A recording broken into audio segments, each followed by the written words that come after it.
Now, Mr. Lewis, why exactly did you go aha at that point? I don't know. It was so quiet here that I figured I'd remind him that something was happening. Doesn't it kill when people analyze comedy Now, let's take the imitation of an ape that Mr. Lewis just did. That was an imitation of a monkey. A monkey, yes. A chimp. Was that an attempt to show man's essential animal nature? Was it... No, it was an attempt to give a plug to the family. Oh, I see.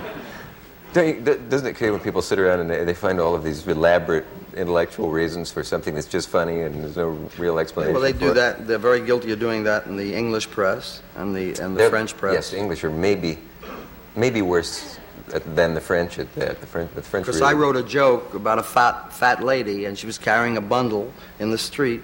The English writer wrote that there was a psychological and pathological, and/or one or the other, reason for this visual in the Jerry Lewis film, which dates back to possibly an inherent pain in his heart based on the mother who could have been obese. It's a fat lady joke, you dummy. Period. It had nothing to do with none of that. But meanwhile, while you're reading it, you're thinking, could that be my mother? You know, and it really doesn't work. It also could curb your instincts if you read too much of that stuff, because you start thinking, why am I about to do this? Right. You have to be very careful. Yeah. That's what is known as taking yourself too seriously. Yeah. How much sleep do you need? Can you... Last time I slept was February 3rd. That's amazing. Just amazing. I need and I believe it. 4 hours. 4 hours a night. Oh, how do you do that? Very well. I'm sure you do, but I mean... Yeah. I just can't, I think as you get older, you need less sleep. I think when you get as old as I am, you'll recognize that. How old are you? 46. I'll be 47 March 16th. I'm a fish. Is that true, 46? Yep. You look much older than that. Would it be fun for you're giving me that look. Would it be fun for you to go back to school now, maybe now that you've had all the other experiences and successes and all like that? When you're at USC, I mean, aren't you ever tempted to sit in on a philosophy class or something like that, since you had to leave school? What could they teach me?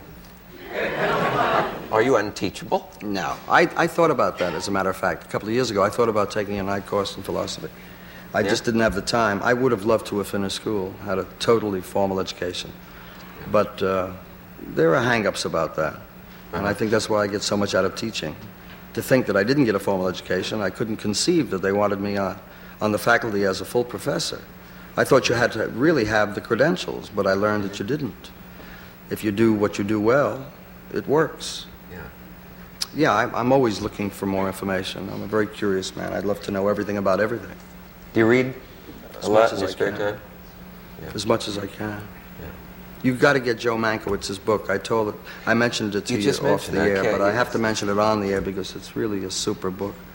All About Eve. About the making of that film. Yeah, and boy, when Mankiewicz writes, he really makes you ashamed of yourself for putting the piece of paper in a typewriter. It's really a marvelous book. He's a terrific guy. I just met him. Random House, I think, published it. I'm not sure, but you should get it. It's a tremendous book.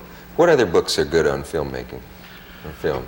Well, there's some marvelous books that were written in Great Britain. John Russell Taylor wrote an Observer book based on just observing the work of filmmakers, directors, which is a very, very good book, but kind of snobbish in certain areas and a little highfalutin because that's the way John is. But he's a very concerned man with what goes into the making of the product, the relationship between the director and the crew, and how that function affects the artists and so on. Robert Benayoun in France has written a magnificent book on film, behind-the-scenes aspects of filmmaking. You think of the title? No, it's a French title, and I really don't. I have a translated copy of it, but I really don't know what the title of it was. And I don't think it's here. You speak French? Or? When I'm in France, I can speak French pretty well and get away with I can get around speaking it.